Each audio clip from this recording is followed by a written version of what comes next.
anii 2000, când am fost invitat de conducerea Universității Naționale de Arte, veneam de la Timișoara și susțineam un curs de istoria culturii și civilizației românești în context european.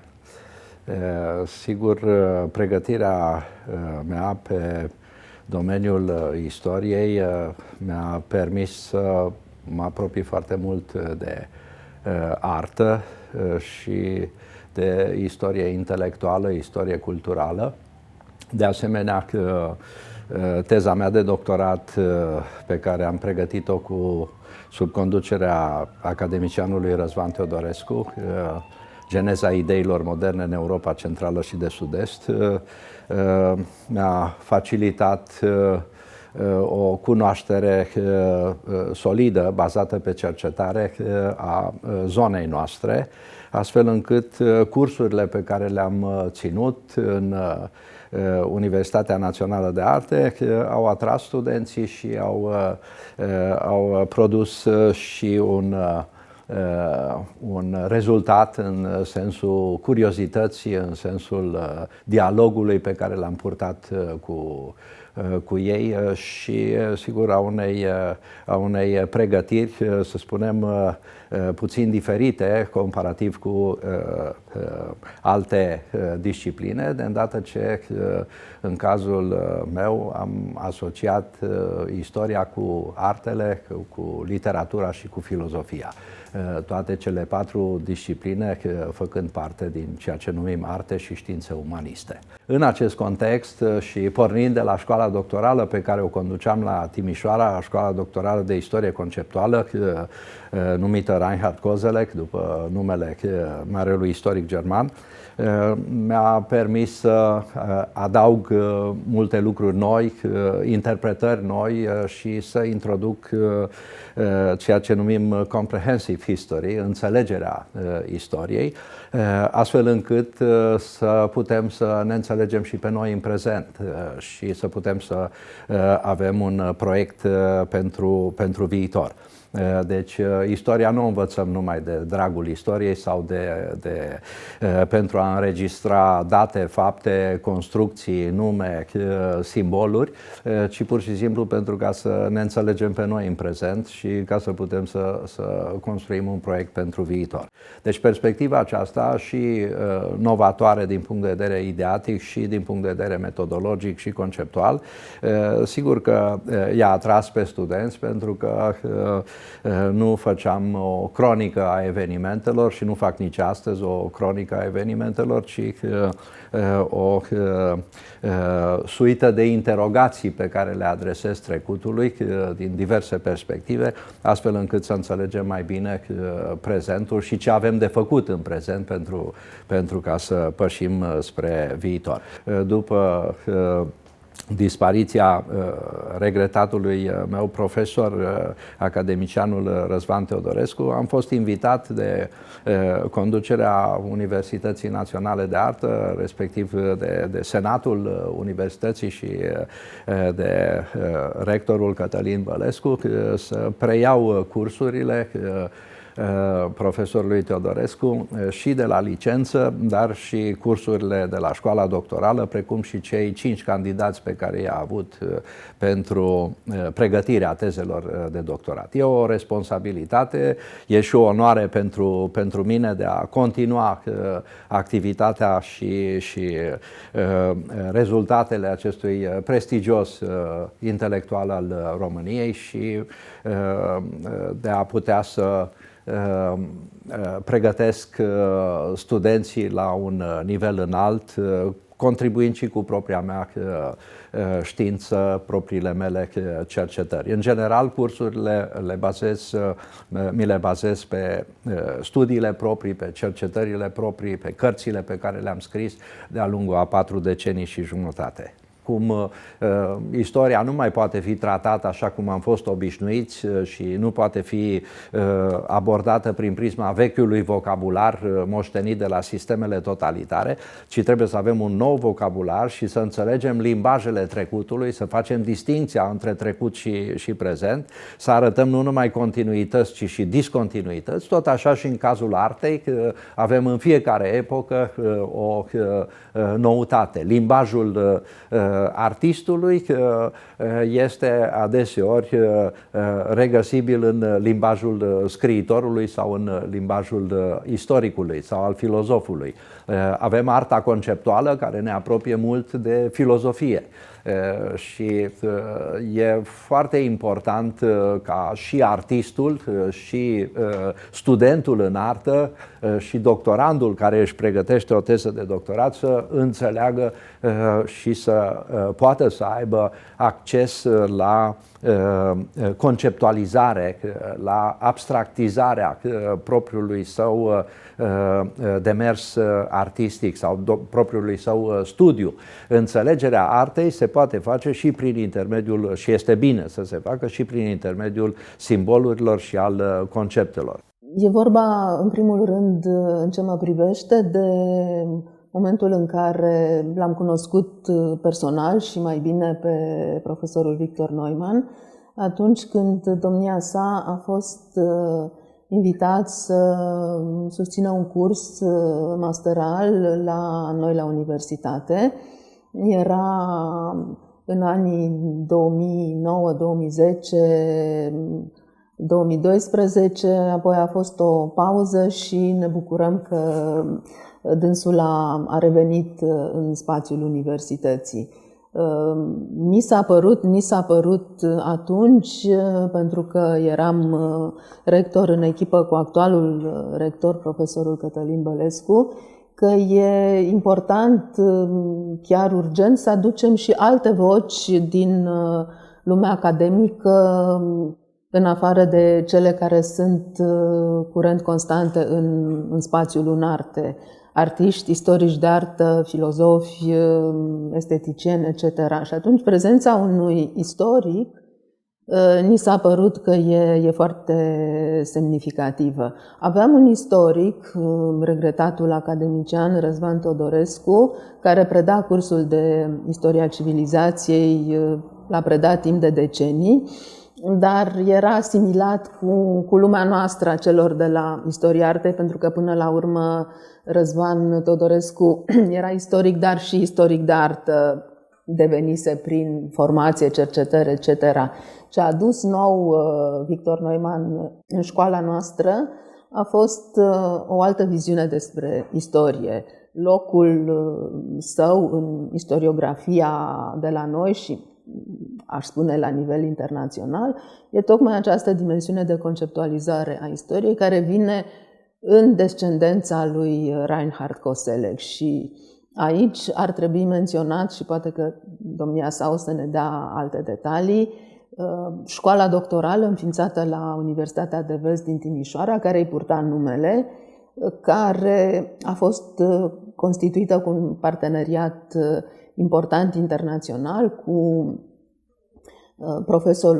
profesorul Armin Heinen din Germania, de la Aachen, o voce interesantă din multe puncte de vedere, nu în ultimul rând pentru foarte bună cunoașterea contextului românesc, a istoriei de la noi. Și, cum bine știm, istoria, felul în care se povestește sau se scrie istoria, e în continuare un subiect complicat și, aș spune, sensibil. Toată lumea se pricepe la istorie, foarte multă lume e amatoare de istorie, dar foarte puțină lume înțelege că, de fapt, e vorba de o dimensiune subiectivă întotdeauna. Nu există o istorie obiectivă. Sunt doar feluri în care se narează istoria. Și aici a intervenit rolul profesorului Neumann. Istoria României prin concepte este, de fapt, rezultatul unor colocvii, conferințe internaționale pe care Victor Neumann le-a organizat la Timișoara și în care eu am avut o mică contribuție discutând felul în care s-a născut un vocabular critic în perioada interbelică, asta într-unul dintre volume, iar în al doilea, mai recent, împreună cu Alexandra Croitoru, care era atunci doctoranda noastră, un studiu despre cum s-a născut cultul lui Brâncuș. Deci asta a fost partea mea de contribuție, dar ce am vrut să subliniez în acest context a fost semnificația prezenței unui istoric care face și scrie despre istorie în răspăr cu mentalitatea comună a istoricilor și a istoriografiei, îmi permit să spun eu asta, care nu sunt istoric, ci doar istoric de artă, prezență care mi s-a părut că a fost benefică și a adus un plus în atmosfera intelectuală a școlii noastre. Cred că, de asemenea, au fost și filologi, au fost și politologi care au colaborat cu noi, și filozofi. Deci, această perspectivă interdisciplinară ajută și publicul de specialitate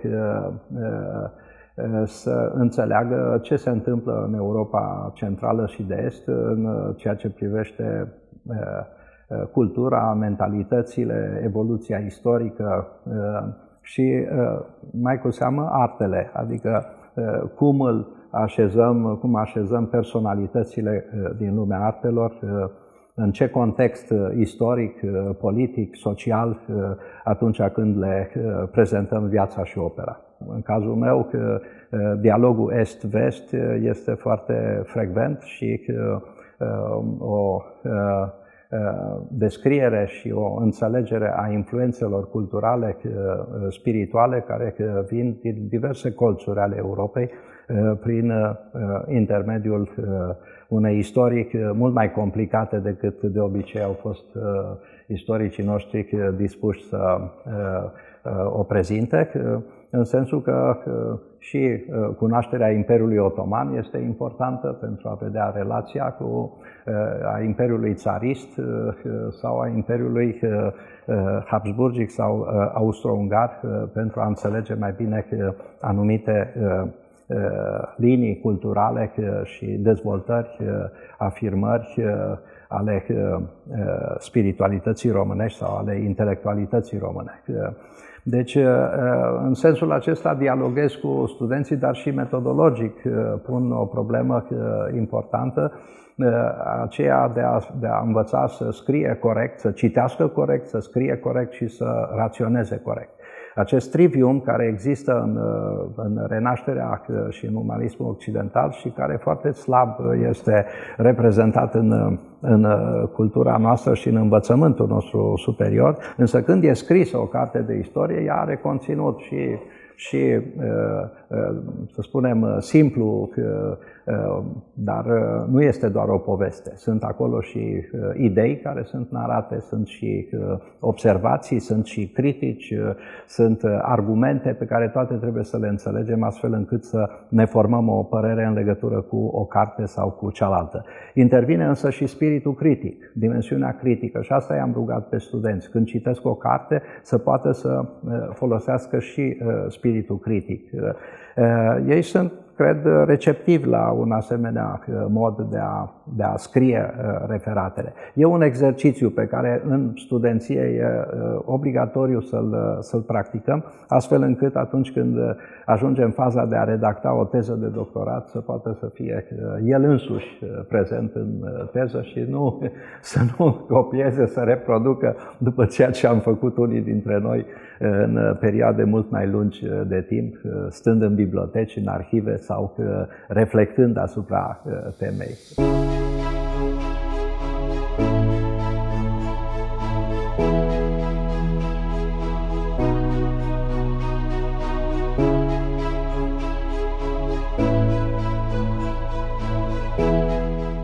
Vor fi în mod concret puse la dispoziția studenților ca un model cultural de secolul XIX. Din păcate pentru noi, școala nu se duce mai jos de secolul al XIX-lea, însă trebuie subliniat faptul că un procent de circa 80-90%, sper că nu înșel, dintre artiștii aflați în Galeria Națională au trecut pe aici ca profesori sau ca studenți.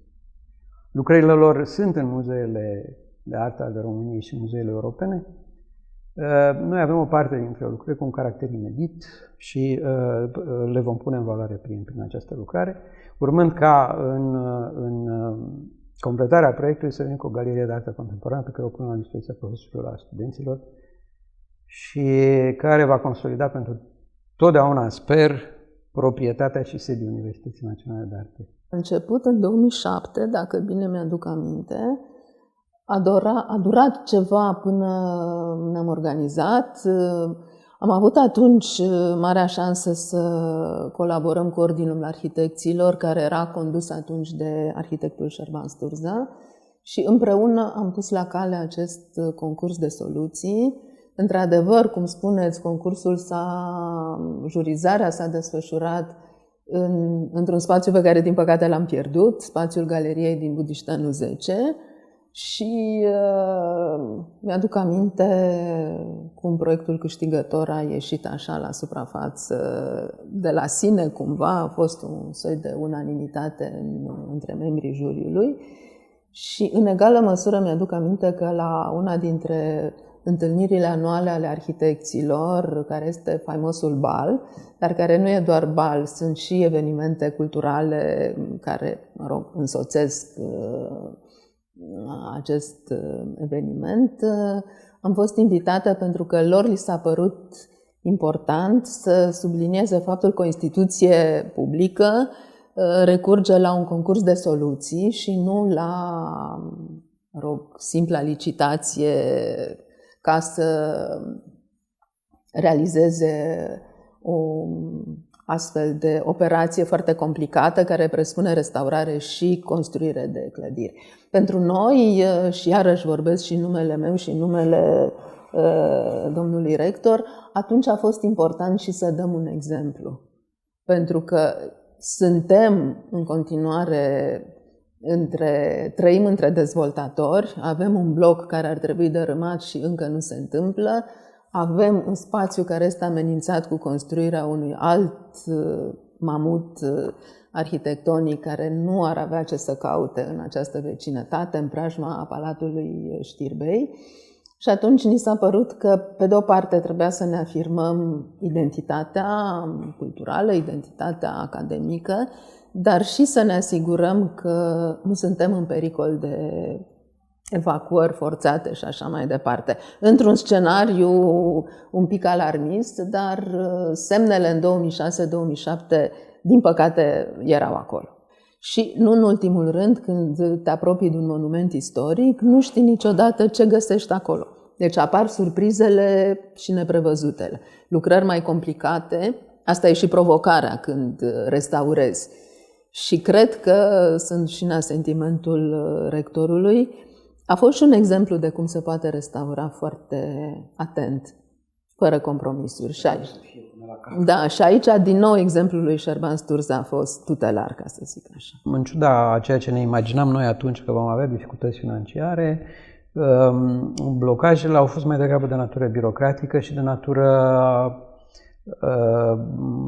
identificării unor antreprenori competenți și de anvergură care să poată pune în operă un asemenea proiect cu subsoluri, cu componente de restaurare și cu alte elemente care de-aia spuneam că, de fapt, partea de restaurare a clădirilor, a ambelor clădiri, a pus dificultăți mai mari decât ne așteptam și încă mai avem dificultăți, dar sperăm să le depășim, astfel încât partea a doua a proiectului mi se pare, fiind vorba numai de clădiri noi, mi se pare un lucru mult mai ușor de realizat și un proiect care va respecta termenele și calendarul de execuție. S-au propus 40 de soluții de către birouri de arhitectură din țară, majoritatea erau din București, adevărat, și soluția identificată nouă în continuare mi se pare de mare calitate. Da, de departe cea mai bună și cumva cea mai realistă, pentru că noi am pus câteva condiții să nu se demoleze nimic.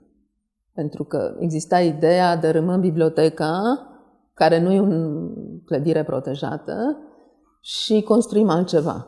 Singurul proiect care respecta cumva specificitatea locului și diversitatea clădirilor a fost cel câștigător. Erau arhitecți foarte tineri atunci, între timp au crescut copii, da. Nume importante în lumea arhitecturii. Și da, și eu sper că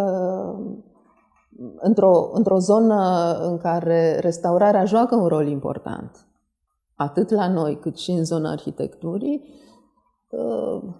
tot acest proiect va fi un exemplu bun. Și o soluție pentru zonă, pentru zona istorică. O soluție de a recupera niște spații fără a ieși din standardele zonei de înălțime. E un exemplu de valorificare a moștenirii istorice. Asta poate fi un exemplu nu numai pentru București, pentru toate orașele din România.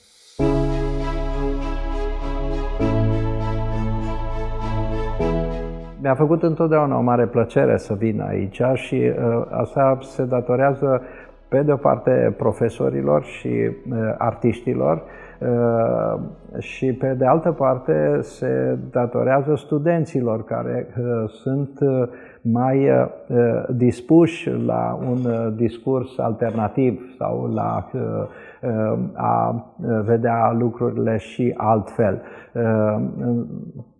Ideea că a povesti sau a explica istoria civilizației și culturii europene sau istoria culturii românești în context european, asta presupune să fim într-un dialog și într-o receptare reciprocă. Pentru mine a însemnat mult să pot să pun întrebări și să primesc răspunsuri, dar și să întreb la rândul meu. Deci, și am aflat foarte multe lucruri interesante de la tinerii artiști, de la cei care studiau la master în vremea respectivă, iar astăzi sunt, sigur, și doctoranzii pe care i-a avut profesorul Teodorescu. Deci am revenit cu plăcere și vreau să le mulțumesc profesorilor Demetrescu și Bălescu pentru că m-au invitat și mi-au dorit cursurile să fie ale lui Răzvan Teodorescu continuate de mine. Dacă îmi permiteți, aș mai adăuga, ni-l aduceți pe Reinhard Koselleck, ca să zic așa, și în mijlocul nostru. Eu mi-aduc aminte în urmă cu mai mulți ani când veneam la Timișoara și lucram în spațiul bibliotecii pe care ați reușit să o aduceți, biblioteca lui Koselleck, sau o parte consistentă a ei, la Universitatea din Timișoara. E un loc absolut remarcabil. Eu întotdeauna mi s-a părut că e un privilegiu să stau acolo, să mă uit, să citesc, să lucrăm. Au fost și conferințe care s-au susținut acolo pentru doctoranți și nu numai. Deci, iar referitor la Koselleck, care a fost probabil unul dintre cei mai importanți istorici ai secolului trecut și care a croit această istorie conceptuală sau istorie prin concepte, cum spunem noi în limba română, merită să fie readus în atenția noastră a tuturor, istorici de artă, artiști, filozofi, etc., mai ales că e anul centenarului nașterii lui Koselleck. Deci e un prilej ca un nume oricum important să fie readus în atenția noastră. Mi-aduc aminte, în 2012 eram la Berlin, deci exact cu 10 ani în urmă, și a fost o mare expoziție care s-a chemat Seducția libertății sau Dorința de libertate, Desire for Freedom era titlul în engleză, Verführung Freiheit în germană. Ori miza conceptuală a expoziției venea în descendența lui Koselleck. Da. Deci asta mi s-a părut un exemplu foarte bun. Era în perioada în care workshop-urile, conferințele organizate de dumneavoastră erau dese la Timișoara, cam o dată la 2 ani, și mi s-a părut că e un argument în plus de a-l citi, de a-l reciti Acum, recent, am recitit o parte din opera lui, apropo de sărbătorirea centenarului care va avea loc la Bielefeld luna viitoare, în 22 și 23 aprilie. Și locul nostru în această zonă a Bucureștiului, care, dacă îmi permiteți să adaug, e interesant pentru că e plin de locuri de învățământ. Nu suntem departe de Liceul Sfântul Sava. A funcționat multă vreme în spațiul Catedralei Sfântul Iosif școala catolică, Liceul Catolic. În Casa Robescu, cea în care ne aflăm acum, a fost o școală de fete, un fel de școală de, lucru manual, dar într-un sens mai amplu. Iar clădirea patrimoniu, pe care universitatea se străduie de atâta vreme să o restaureze, să o consolideze, e Casa Scarlat Ghica, pe lângă care s-a construit Casa Robescu. Deci e un loc plin de istorie foarte, foarte interesant. Și vecinătatea Ministerului Educației. Și vecinătatea Ministerului Educației, nu în ultimul rând. Deci e un spațiu foarte dens din acest punct de vedere al locurilor diverse, foarte diferite de educație, de la școală gimnazială, liceală, până la spațiul universitar. Kozelek reușește cu un efort teribil să impună importanța biografiei personale în discursul istoric. Pentru că, finalmente, noi avem și o parte din biografia noastră prezentă, din emoțiile noastre, din pornirile noastre, aspirațiile, sentimentele noastre sunt prezente în cercetările pe care le efectuăm. Nu e vorba de o știință exactă, avem o metodă de lucru științifică, avem o bază de documentare științifică, dar peste asta intervine și elementul biografic. Kozelek a arătat foarte clar că el a înțeles Holocaustul, pentru că a văzut barăcile de la Birkenau, fiind prizonier de război, pentru că el a fost în război, a fost soldat în armata nazistă, înrolat în ultima fază și a fost prizonier al Uniunii Sovietice și în momentul respectiv a văzut locurile de la Birkenau în mod special și zice, asta nu se poate nici explica și nu se poate nici discuta și atunci istoria trebuie rememorată la plural. Istoriile noastre, cu tot ceea ce a fost, adică și partea negativă, partea mai puțin frumoasă, mai puțin plăcută, trebuie rememorată și integrată în ceea ce numim istoria Germaniei. Deci, istoriile Germaniei, așa se exprimă Kozelek. Se lucrează foarte mult în domeniul acesta prin dimensiunea abstractă, ceea ce înseamnă cunoaștere. Pentru artist pe de o parte, pentru cel care comentează arta pe de altă parte. Deci atât emițătorul cât și receptorul trebuie să fie foarte atenți la ceea ce numim idee, la ceea ce numim esențializare, generalizare, observații fundamentale. Pentru că altfel nu ne putem ridica de la nivelul firului ierbii și să putem să înțelegem atât ceea ce s-a creat în trecut, cât și ceea ce putem noi astăzi să creăm și să ne diferențiem de cei care au fost predecesorii noștri, oricât de buni au fost ei. Să creăm ceva care poate să reziste pentru ziua de mâine sau pentru următoarea generație. Să avem posibilitatea să oferim un model în ceea ce privește arta, dar și în ceea ce privește științele umaniste. Toate se reformează periodic. Lucrul acesta trebuie înțeles corect, nu este o polemică aici, este vorba de o necesitate.